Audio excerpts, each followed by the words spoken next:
সূরাতুল আহজাবের ৪৫ এবং ৪৬ নম্বর আয়াত আমি তেলাওয়াত করেছি, যেখানে আল্লাহ তাআলা বিশ্বনবীর ৫টি বৈশিষ্ট্যের কথা বলেছেন। কয়টি? সবাই বলুন আওয়াজ করে, কয়টি? ৫টি বৈশিষ্ট্যের কথা আল্লাহ তাআলা এই আয়াত দুটিতে উল্লেখ করেছেন। বিশ্বনবী সাল্লাল্লাহু আলাইহি ইসলামের জীবনী, ওনার বায়োগ্রাফি নিয়ে কথা বলাটা দুষ্কর, কারণ এটার কোনো শেষ নাই, কুল নাই, কিনারা নাই, বিয়ন্ডলেস, বাউন্ডলেস, বটমলেস। সুবহানাল্লাহ বলেন। কারণ তিনি তো এমন নবী যিনি হ্যাঁ বললে এটা শরীয়তে হালাল হয়ে যায়। নবীর মুখ দিয়ে যদি বেরোয় হ্যাঁ, নাম, ইয়েস, তাহলে এটা হালাল। ঠিক কিনা বলেন?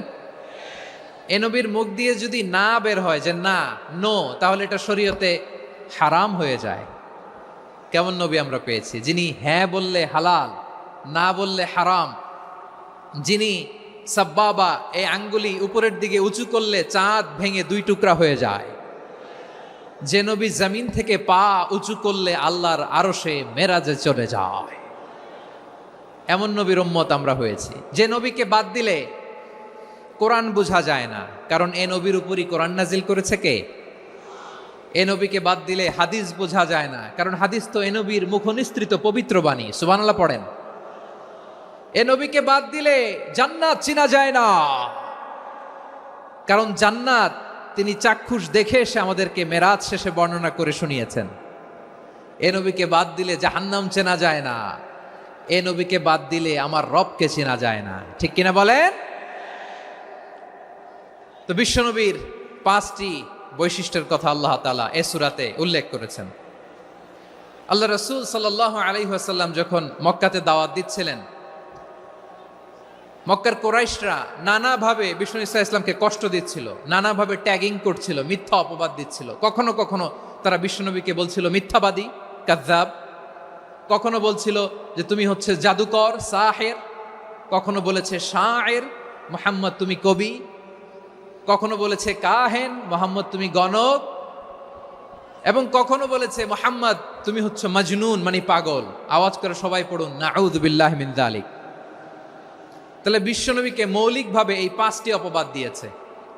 আমার কলেজা টুকরা সিলেটের ভাইরা, বিশ্বনবীর ব্যাপারে মিথ্যা অপবাদ মৌলিকভাবে দিয়েছে কয়টি? 5টি। বলেছে তুমি মিথ্যাবাদী, বলেছে তুমি গণক, তুমি কবি, তুমি পাগল, তুমি জাদুকর। বিশ্বনবীকে যে এই 5টি অপবাদ দেয়া হলো, আল্লাহ তাআলা এটা সহ্য করেননি। এই 5টি অপবাদের বিপরীতে আল্লাহ তাআলা বিশ্বনবীর 5টি চমৎকার বৈশিষ্ট্য উল্লেখ করে সূরাতুল আহজাবের 2টি আয়াত নাজিল করেছেন। আওয়াজ করে পড়েন আল্লাহু আকবার।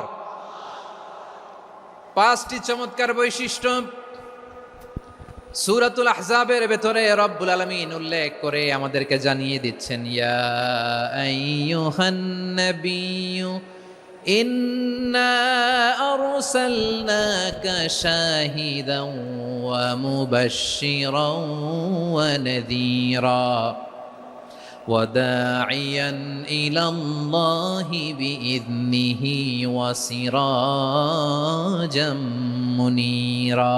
পড়েন আল্লাহু আকবার।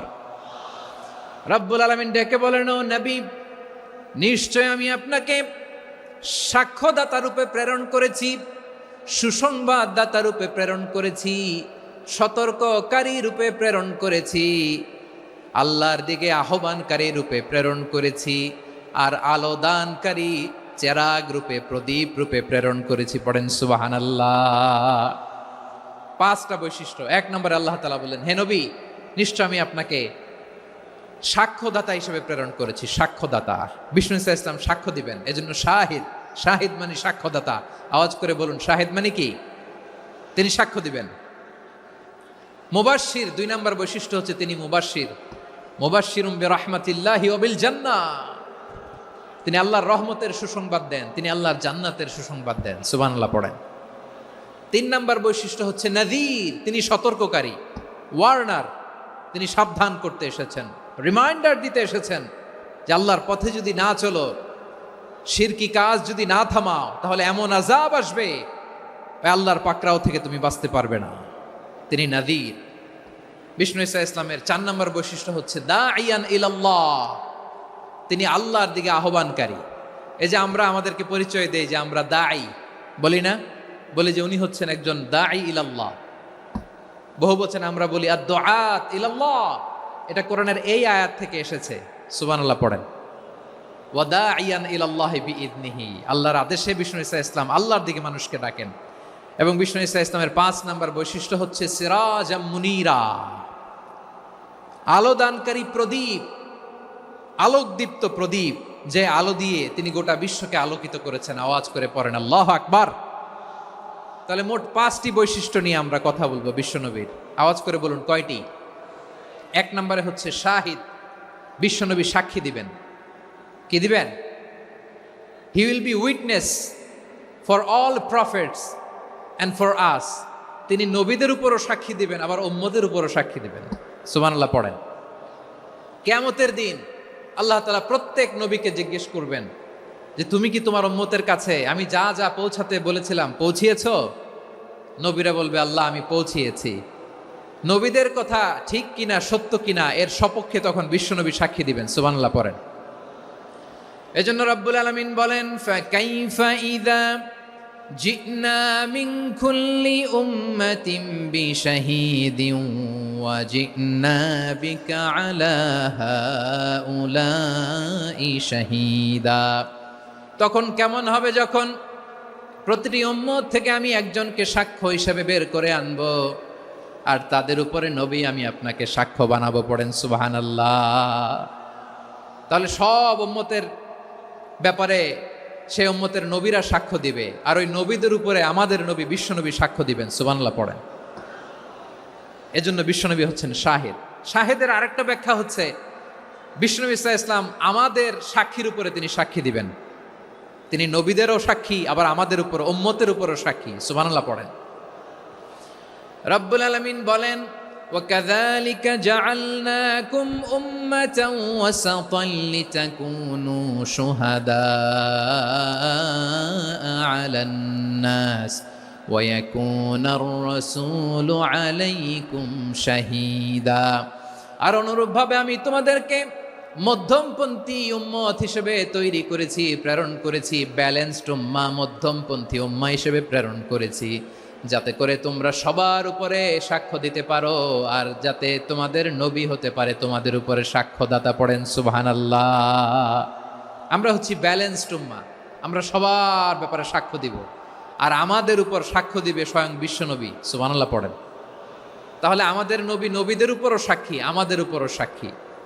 সেই বুখারীতে এসেছে আল্লাহ তাআলা কিয়ামতের দিন সাইয়েদনা নূহ আলাইহিস সালামকে বলবেন, নূহ তুমি কি দাওয়াত পৌঁছিয়েছো তোমার উম্মতের কাছে? নূহ আলাইহিস সালাম বলবেন হ্যাঁ আমি পৌঁছিয়েছি। এবার নূহের উম্মতকে আল্লাহ জিজ্ঞেস করবেন, এ নূহের উম্মতেরা তোমাদের নবী নূহ কি দাওয়াত পৌঁছিয়েছে? নূহের উম্মত বলবে না আল্লাহ, আমাদের কাছে কোনো সতর্ককারী আসে নাই, কোনো নবী টবি আসে নাই, কোনো দাওয়াতও আমরা পাই নাই, আপনারাও চিনি নাই, জান্নাতও চিনি নাই, জাহান্নামও চিনি নাই। নূহ আলাইহিস সালাম বিপদে পড়ে যাবেন। তখন আল্লাহ বলবেন নূহ তুমি বললা পৌঁছিয়েছো, তোমার উম্মত বলে কিছু পায় নাই। নূহ তোমার কি কোনো সাক্ষী আছে? তোমার কথা আর তোমার উম্মতের কথা তো মিলে না। তুমি বললা তুমি আমার নির্দেশনা দাওয়াত পৌঁছে দিয়েছো, কিন্তু তোমার উম্মত বলে পায় নাই। নূহ তোমার পক্ষে কোনো সাক্ষী আছে? নূহ আলাইহিস সালাম বলবেন আছে। কে? উম্মতে মুহাম্মাদি। তখন আমরা বলবো আল্লাহ নবী নূহ আলাইহিস সালাম তিনি আপনি যা যা বলেছেন ঠিক তা তার উম্মতের কাছে পৌঁছে দিয়েছে। এবার নূহের উম্মতের সাথে আমাদের ঝগড়া লাগবে। তারা বলবে তোমরা আসছো আমাদের হাজার হাজার বছর পরে, তোমরা কি করে জানলা? তোমাদের সাক্ষী ধর্তব্য হবে না। আমরা তখন বলবো আমাদের কোরআনে তোমাদের নবীর নামে আল্লাহ তাআলা একটা সূরা নাজিল করেছেন, সূরাতে নূহ। আওয়াজ করে পড়েন আল্লাহু আকবার।